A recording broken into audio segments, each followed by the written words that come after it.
It is great to be here in beautiful Fort Campbell, Kentucky, and let me just say,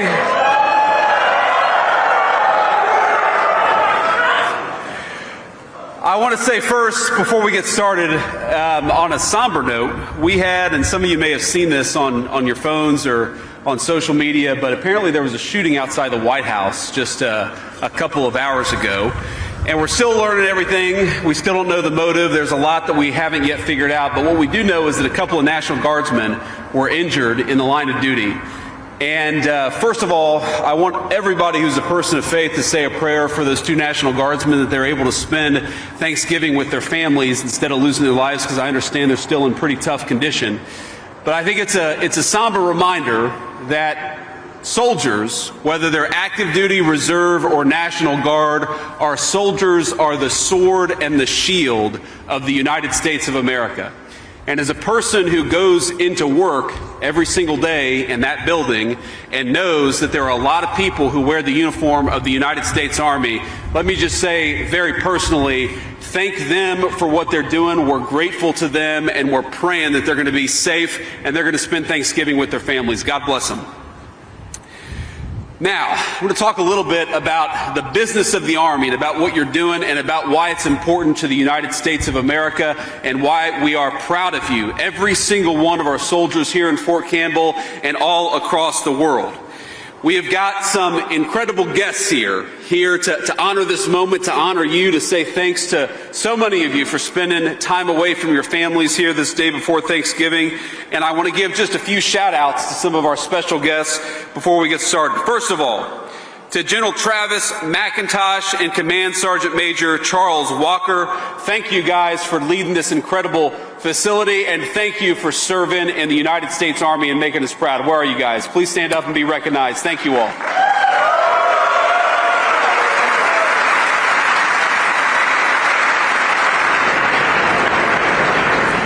We've got my dear friend Senator Marsha Blackburn. Marsha, please stand up and say hello.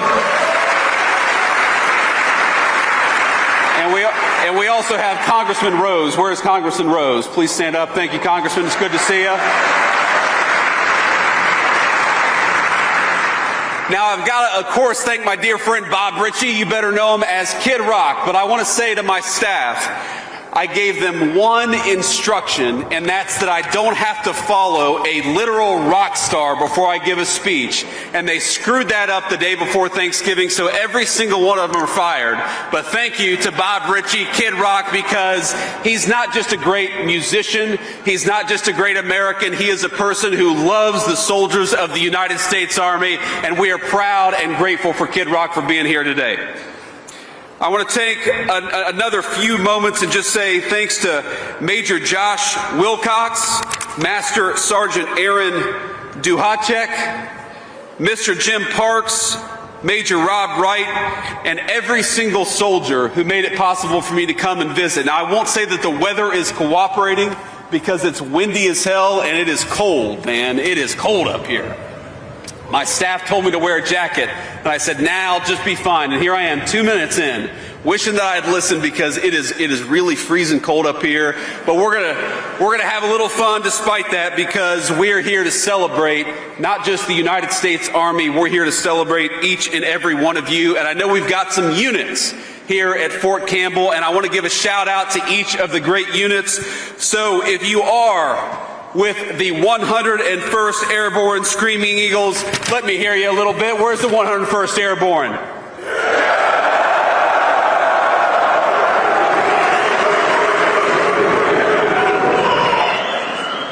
That was pretty damn good. That was pretty damn good. Let me say that the 101st Airborne is one of the proudest units in the entire United States Army for all war fighters everywhere. Everybody knows the prestige, everybody knows the professionalism, and everybody knows the greatness of the 101st Airborne. So when the nation calls on the 101st Airborne, you all execute, you make us proud, you kick the enemy's ass, and you come home safely, and that's exactly what we want our soldiers to do. We are honored.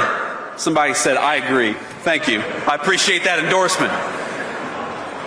We're also honored to be here to welcome the men and women from the Strike and Destiny Brigades who just finished deployments in Europe and the Middle East. We're the Strike and Destiny Brigades. I want to say to those of you who are here for the first time back home in a few months, we're proud of you, we're grateful to you, and from the Vice President of the United States, welcome home. We also want to recognize the Legionnaires. Where we got some Legionnaires at?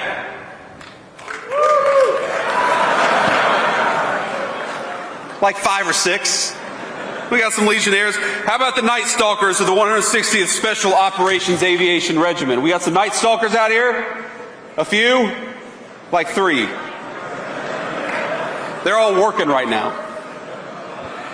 And I also want to give a shout out to the 52nd Ordnance Group, members of the 2nd Battalion, 44th Air Defense Artillery, the men and women who run the elite training schools here, and many, many more soldiers who make this one of the proudest military installations anywhere in the United States Army. And I want to tell you, just give you a message from the President of the United States. I know he couldn't be here, but the President is proud of our soldiers, and he's proud of every single one of you. So from the President of the United States, he just wanted to make sure that you knew he wished you a happy Thanksgiving, and he's grateful for all you do. Now, I'm proud and happy to serve with a lot of very good people. And one of them is my dear friend Dan Driscoll, who's the Secretary of the Army.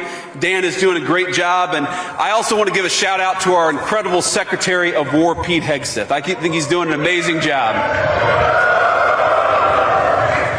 And you know, Pete gave a speech at Quantico, which is a Marine base. Don't hold it against us, but he gave a speech at Quantico a few months ago that I think is one of the best speeches that I've heard about the United States military, because he was talking about the incredible esprit de corps, and he was talking about the importance of holding the United States Army and all of our branches of the military to the very highest possible standards. And I listened to this speech, and I'm thinking as I'm watching this speech, man, Pete, this is a hell of a speech. This guy is one amazing orator, and he was talking about the importance of military standards. He said, and I'm going to quote here from his speech, "The new War Department golden rule is this: do unto your unit as you would have done unto your own child's unit. Would you want him serving with fat or unfit or undertrained troops, or alongside people who can't meet basic standards?" He was talking about the importance of bringing the highest standards possible to the United States Army. And I hear Pete saying that, and I'm like, hell yeah. That's exactly what we want out of the United States Army. I see a lot of you nodding your heads. And then he talks about the importance of this job and why we have to have the very best people doing this job. He says, because this job is life or death, standards must be met. And not just met at every level. We should seek to exceed the standard, to push the envelope, to compete. And this means that the War Department, first and foremost, we must restore a ruthless, dispassionate, and common sense application of standards. And I'm like, man, this is awesome. We're talking about bringing the highest standards in the world to the very best United States Army. I'm ready to run through a wall with this guy. And then Pete goes, no more beardos. I'm like, what the hell is that all about? He's talking about me. And I said to Pete afterwards, I was like, man, you had me. This whole speech was amazing. But you know what? The point is here that we believe in you so much. We believe in your mission so much that we know that you guys can meet the highest standards in the world. And when you look to your left and to your right, we want you to know that you're serving with the very best and the very brightest this nation has to offer. Before I came over here, I was at the chow hall, and we got to serve some food to the soldiers there. And I was talking afterwards, just sharing a meal with a few of the soldiers. And a guy said to me something really interesting.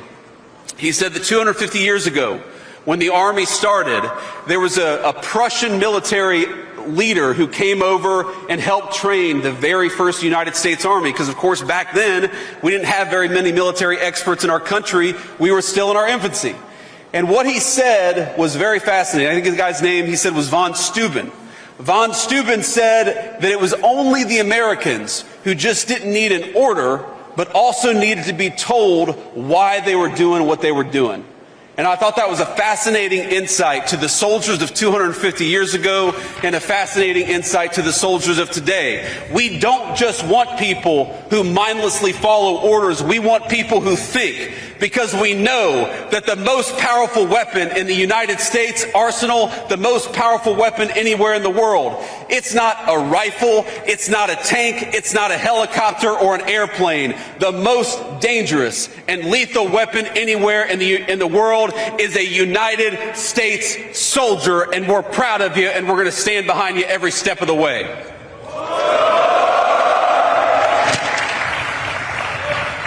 And with that basic mindset of not just telling you what we need you to do, but why we need you to do it, I think you all should expect from your military leadership, from the president on down, you should expect us to explain what it is that we're doing and why we care so much about it. Why do we care so much about high standards?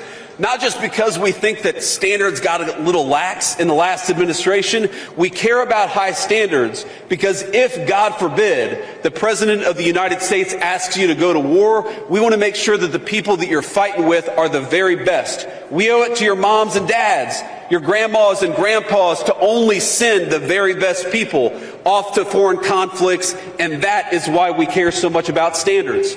You've heard our Secretary of the Army, our Secretary of War. You've heard the President of the United States. If you've listened to anything that they've said over the last few months, they talk a lot about preparing the Army and the whole military for the age of modern warfare, because it's changed a lot. We've got drones now. We've got cyber warfare. We've got satellites in space that are as important to the modern warfighter as anything, as any rifle or tank or airplane was 20 or 30 years ago.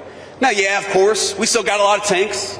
We still got a lot of rifles. We still got a lot of the things that we've always had. But in this new generation of warfare, we need to give you the technology and the training to be the very best. And we know that you are the very best, but part of training you to be the very best is to make sure that you have the ability to use the modern weapons of warfare better than anybody else.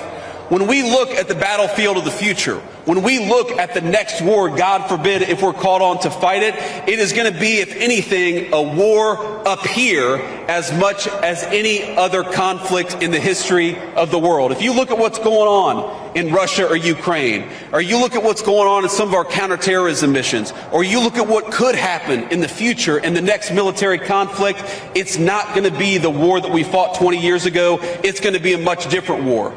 And one of the things I want every single one of you to know is that the President of the United States has given us a very simple mission, that we have got to equip you with the resources, with the training, and with the equipment to win the battle of the future. Now, I happen to believe that one of the mistakes that we made in this country, and let's be honest, it wasn't just Democrats, it was Democrats and Republicans, is that we were far too willing to send the bravest people in the world, our best natural resource, you all, the young people who put on a military uniform and are willing to fight and die for their fellow countrymen. We were too willing to send you off to battle without a clear mission, a clear definition of what you were supposed to accomplish.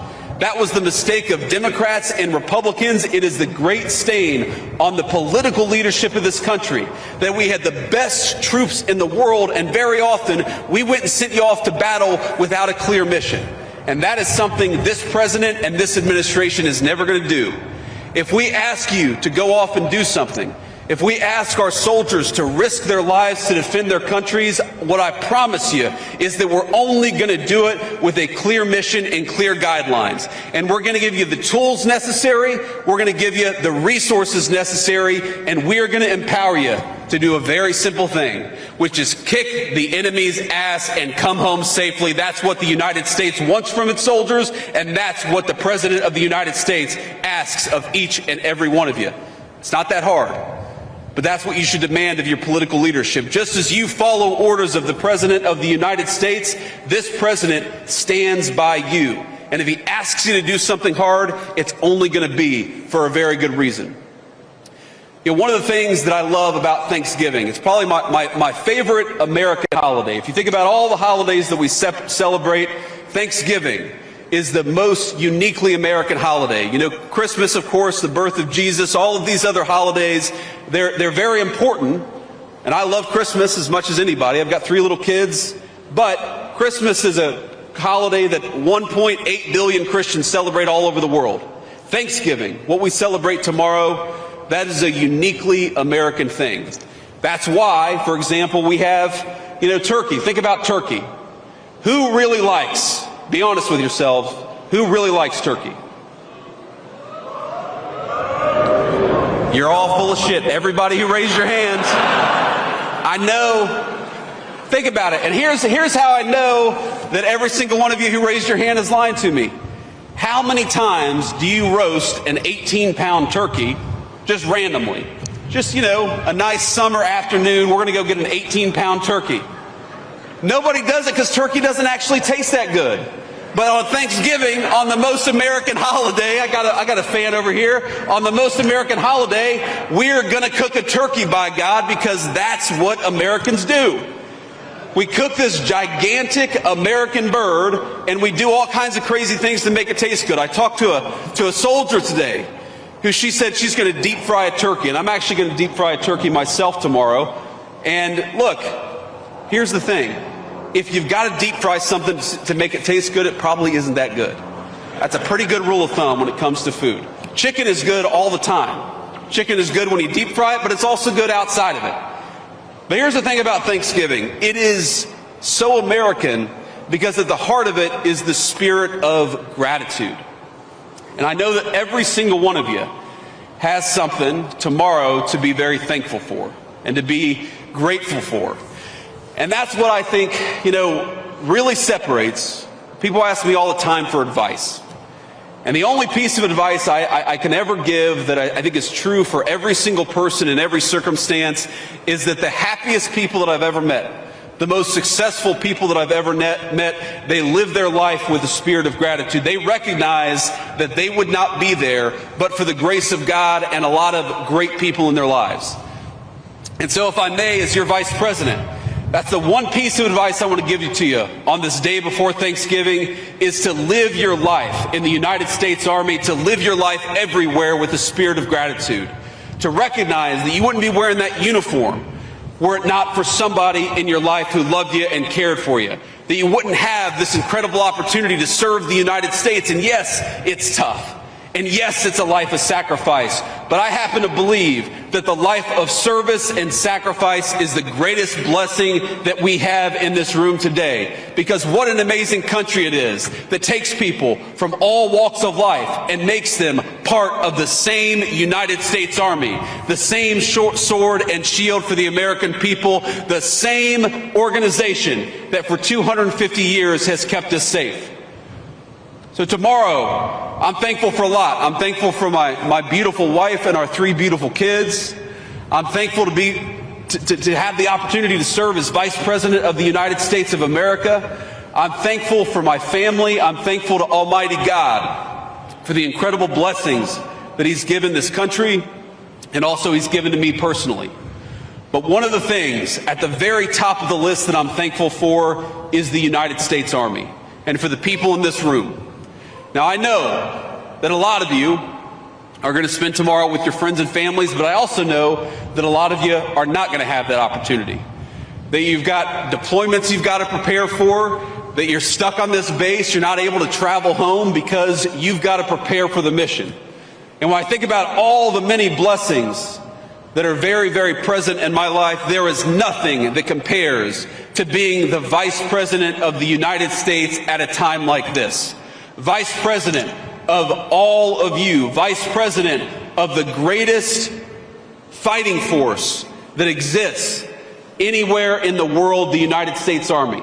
You guys make this a happy Thanksgiving for me, because every single day you show up to work, you put on that uniform and make your nation proud. You make me proud to be your Vice President.